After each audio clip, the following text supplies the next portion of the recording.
Kamishna wa chuo cha mafunzo Zanzibar Kanali Hamisi Bakari Hamisi amewataka maafisa wa chuo cha mafunzo kuwa wabunifu ili kuleta maendeleo zaidi katika idara hiyo. Hayo ameyasema katika ukumbi wa mikutano makao makuu ya chuo cha mafunzo Kilimani Zanzibar wakati akifunga rasmi kozi ya mafunzo ya udereva iliyoanza tarehe 11 mwezi wa 3 2025 na kufungwa leo tarehe 25 Aprili mwaka huu. Kwa kuwa zoni, kwa kuwa makamanda wa dhamini huko, tuwe wabunifu ili kuweza kuleta maendeleo mengi zaidi katika idara yetu ya chuo cha mafunzo. Tusipokuwa wabunifu, tusitegemee maajabu. Lazima tuwe wabunifu, tuweze kwenda mbele katika mazingira yetu. Sambamba na hayo, kamishna amewataka wahitimu kutosheka na hilo na badala yake kuongeza ujuzi zaidi. Kwa hiyo msitosheke na elimu hii, mwende mkajiendeleze zaidi.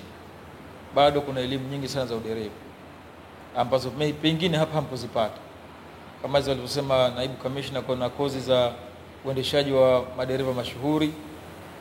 Kwa hiyo mkipata nafasi za namna hiyo, mwende kujiendeleza ili tupate madereva wenye uweledi zaidi na zaidi ya hapo. Kwa upande wake, mkufunzi mkuu wa fani ya udereva Mwalimu Fumu Mgeni alikuwa na haya ya kuzungumza. Huu ni mwanzo.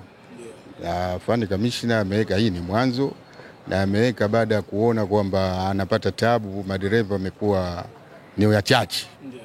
Kwa hivyo ameamua kufungua darasa hili ili kuongeza nguvu ya madereva ambao watasaidia katika idara hii na watasaidia katika taasisi nyinginezo vile vile watapohitajika.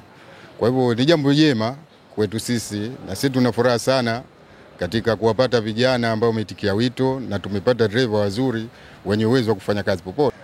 Mimi wito wangu viongozi wenzangu wa taasisi na vituo mbalimbali katika chuo cha mafunzo wasiwe nyuma. Wataposikia fursa kama hizi zimetokea, basi waruhusu vijana wenye taaluma, wenye kuhitaji, tuwe nao wahudhurie katika mafunzo ya udereva. Mapema askari waliohitimu mafunzo ya udereva wamempongeza kamishna wa chuo cha mafunzo Kanali Hamisi Bakari Hamisi kwa jitihada anazoendelea kuzichukua ili kuleta maendeleo zaidi katika idara hiyo. Kwanza nitoe shukrani za dhati kwake kuliona hili swala la kuwa madereva kwamba wanahitajika, na hususan kwa sisi madereva wa kike zaidi, kwa sababu ilikuwa kwamba kama madereva wa kike ni watu wanaonekana ni wadhaifu, labda hawawezi, lakini kwake yeye imekuwa tofauti. Imekuwa tofauti kwamba na sisi kaona hii fursa ni nzuri kwetu na tunaiweza, ni watu kama watu wengine, na kwamba nitoe shukrani kubwa kwake sana. Mungu ambariki katika hili. Ni ufungaji wa kozi ya mafunzo ya udereva katika makao makuu ya chuo cha mafunzo Zanzibar. Mengi yameweza kuzungumzwa na kamishna wa chuo cha mafunzo Kanali Hamisi Bakari Hamisi.